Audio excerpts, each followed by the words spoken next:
தந்தை மகன் தூயாவின் பெயராலே ஆமீன். யோவான் எழுதிய நற்செய்தியிலிருந்து வாசகம். அதிகாரம் 9, இறை வசனங்கள் 1 முதல் 41 முடிய. அக்காலத்தில் இயேசு சென்று கொண்டிருக்கும்போது பிறவிலேயே பார்வையற்ற ஒருவரை கண்டார். ரபி, இவர் பார்வையற்றவராய் பிறக்க காரணம் இவர் செய்த பாவமா, இவர் பெற்றோர் செய்த பாவமா என்று இயேசுவின் சீடர்கள் அவரிடம் கேட்டார்கள். அவர் மறுமொழியாக, இவர் செய்த பாவமும் அல்ல, இவர் பெற்றோர் செய்த பாவமும் அல்ல. கடவுளின் செயல் இவர் வழியாக வெளிப்படும் பொருட்டே இப்படி பிறந்தார். பகலாயிருக்கும் வரை என்னை அனுப்பியவரின் செயலை நாம் செய்ய வேண்டியிருக்கிறது. இரவு வருகிறது, அப்போது யாரும் செயலாற்ற இயலாது. நான் உலகில் இருக்கும் வரை நானே உலகின் ஒளி என்றார். இவ்வாறு கூறிய பின் அவர் தரையில் உமிழ்ந்து உமிழ்நீரால் சேறு உண்டாக்கி அச்சேற்றை பார்வையற்றவருடைய கண்களில் பூசி, நீர் சிலோவாம் குளத்துக்குப் போய் கண்களை கழுவும் என்றார். சிலோவாம் என்பதற்கு அனுப்பப்பட்டவர் என்பது பொருள். அவரும் போய் கழுவி பார்வை பெற்று திரும்பி வந்தார்.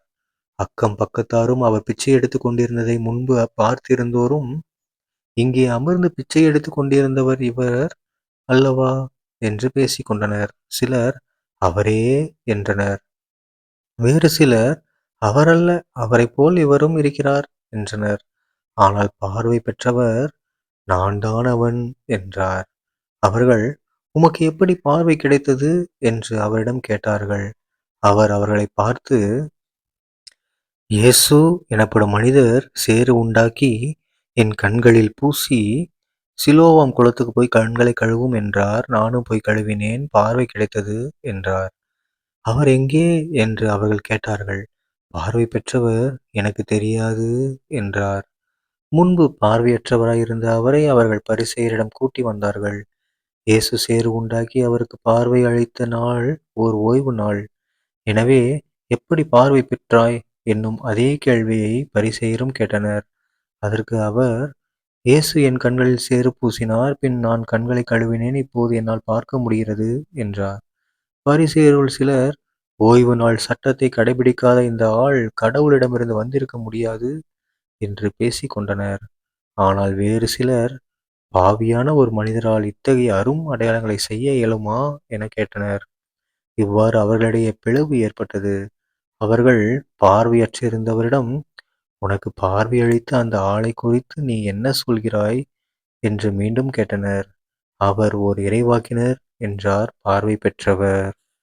அவர் பார்வையற்றிருந்து இப்போது பார்வை பெற்றுள்ளார் என்பதை அவருடைய பெற்றோரை கூப்பிட்டு கேட்கும் வரை யூதர்கள் நம்பவில்லை. பிறவிலேயே பார்வையற்று இருந்தான் என நீங்கள் கூறும் உங்கள் மகன் இவன்தானா? இப்போது இவனுக்கு எப்படி கண் தெரிகிறது என்று கேட்டார்கள். அவருடைய பெற்றோர் மறுமொழியாக, இவன் எங்களுடைய மகன்தான். இவன் பிறவிலேயே பார்வையற்றவன்தான்.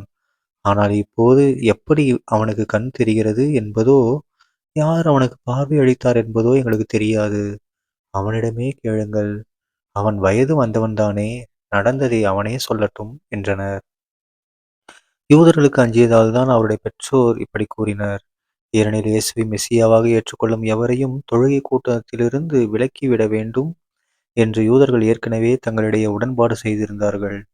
அதனால் அவருடைய பெற்றோர், அவன் வயது வந்தவன்தானே, அவனிடமே கேட்டுக்கொள்ளுங்கள் என்றனர். பார்வையற்றிருந்தவரை யூதர்கள் 2ஆம் முறையாக கூப்பிட்டு அவரிடம், உண்மையை சொல்லி கடவுளை மாட்சிப்படுத்து. இம்மனிதன் ஒரு பாவி என்பது எங்களுக்கு தெரியும் என்றனர். பார்வை பெற்றவர் மறுமொழியாக, அவர் பாவியா இல்லையா என்பது எனக்கு தெரியாது. ஒன்று மட்டும் எனக்கு தெரியும், நான் பார்வையற்றவனாய் இருந்தேன், இப்போது பார்வை பெற்றுள்ளேன் என்றார். அவர்கள் அவரிடம், அவன் உனக்கு என்ன செய்தான், எப்படி பார்வை அளித்தான் என்று கேட்டார்கள். அவர் மறுமொழியாக, ஏற்கனவே நான் உங்களிடம் சொன்னேன், அப்போது நீங்கள் கேட்கவில்லை, இப்போது மீண்டும் ஏன் கேட்க விரும்புகிறீர்கள்? ஒருவேளை நீங்களும் அவருடைய சீடர்களாக விரும்புகிறீர்களோ என்று கேட்டார். அவர்கள் அவரை பழித்து, நீ அந்த ஆளுடைய சீடனாக இரு, நாங்கள் மோசேயின் சீடர்கள், மோசேயோடு கடவுள் பேசினார் என்பது எங்களுக்கு தெரியும், இவன் எங்கிருந்து வந்தான் என்பதே தெரியாது என்றார்கள்.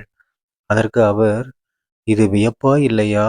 எனக்கு பார்வை அளித்திருக்கிறார், அப்படி இருந்தும் அவர் எங்கிருந்து வந்தவர் என தெரியாது என்கிறீர்களே. பாவிகளுக்கு கடவுள் செவிசாய்ப்பதில்லை. இறைப்பற்று உடையவரை கடவுளின் திருவுளப்படி நடப்பவருக்கே அவர் செவிசாய்க்கிறார் என்பது நமக்கு தெரியும். பிறவிலேயே பார்வையற்றிருந்த ஒருவர் பார்வை பெற்றதாக வரலாறே இல்லையே. இவர் கடவுளிடமிருந்து வராதவர் என்றால் இவரால் எதுவுமே செய்திருக்க இயலாது என்றார். அவர்கள் அவரை பார்த்து, பிறப்பிலிருந்தே பாவத்தில் மூழ்கி கிடக்கும் நீயா எங்களுக்கு கற்றுத் தருகிறாய் என்று சொல்லி அவரை வெளியே தள்ளினர். யூதர்கள் அவரை வெளியே தள்ளிவிட்டதைப் பற்றி இயேசு கேள்விப்பட்டார். பின் அவரை கண்டபோது, மானிட மகனிடம் நீர் நம்பிக்கை கொள்கிறீரா என்று கேட்டார். அவர் மறுமொழியாக, ஐயா, அவர் யார்? சொல்லும், அப்போது நானும் அவரிடம் நம்பிக்கை கொள்வேன் என்றார். இயேசு அவரிடம், நீர் அவரை பார்த்திருக்கிறீர், உம்மோடு பேசிக் கொண்டிருப்பவரே அவர் என்றார். அவர், ஆண்டவரே, நம்பிக்கை கொள்கிறேன் என்று கூறி அவரை வணங்கினார். அப்போது இயேசு, தீர்ப்பு அளிக்கவே நான் இவ்வுலகிற்கு வந்தேன். பார்வையற்றோர் பார்வை பெறவும், பார்வையுடையோர் பார்வையற்றோர் ஆகவுமே வந்தேன் என்றார். அவரோடு இருந்த பரிசேயர் இதை கேட்டபோது, நாங்களுமா பார்வையற்றோர் என்று கேட்டனர். இயேசு அவர்களிடம், நீங்கள் பார்வையற்றோராய் இருந்திருந்தால் உங்களிடம் பாவம் இராது. ஆனால் நீங்கள் எங்களுக்கு கண் தெரிகிறது என்கிறீர்கள். எனவே நீங்கள் பாவிகளாகவே இருக்கிறீர்கள் என்றார். ஆண்டவரின் அருள்வாக்கு. கிறிஸ்துவே உமக்கு புகழ். அன்பார்ந்த சகோதர சகோதரிகளே, இன்று தவக்காலம் 4ஆம் வாரம் மார்ச் 15ஆம் தேதி 2026ஆம் வருடம் ஞாயிற்றுக்கிழமை. இன்றைய நற்செய்தியில நம்ம இயேசு கிறிஸ்து ஆண்டவர் என்ன பண்றாரு? மிகப்பெரிய விஷயத்தை பண்றாரு. என்னது? பார்வையற்ற ஒருவருக்கு பார்வை அளிக்கிறாரு. அதுவும் ஓய்வு நாள் அன்னைக்கு கொடுக்குறாரு. அதுவும் எப்படி? அந்த ஆளு பிறவியிலிருந்தே பார்வையற்றவர் அவரு. அப்படிப்பட்டவருக்கு ஏசப்பா பார்வை கொடுக்குறாரு. ஸோ பார்வை கொடுத்தனால எத்தனை பேருக்கு பாருங்க வயிற்றெரிச்சல்.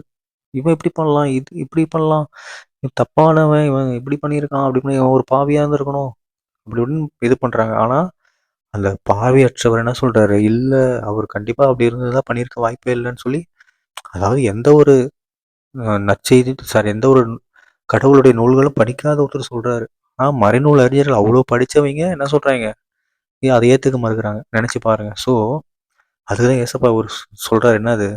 உனக்கு கண்ணு தெரியுதுன்னு சொல்றியே, ஆனா உனக்கு கண்ணு முன்னாடி நான் தான் நிக்கிறேன்னு தெரியலையேங்கிற அளவுக்கு ஏசப்பா சொல்ல வர்றாரு. இதே தான் நம்ம வாழ்க்கையிலும்.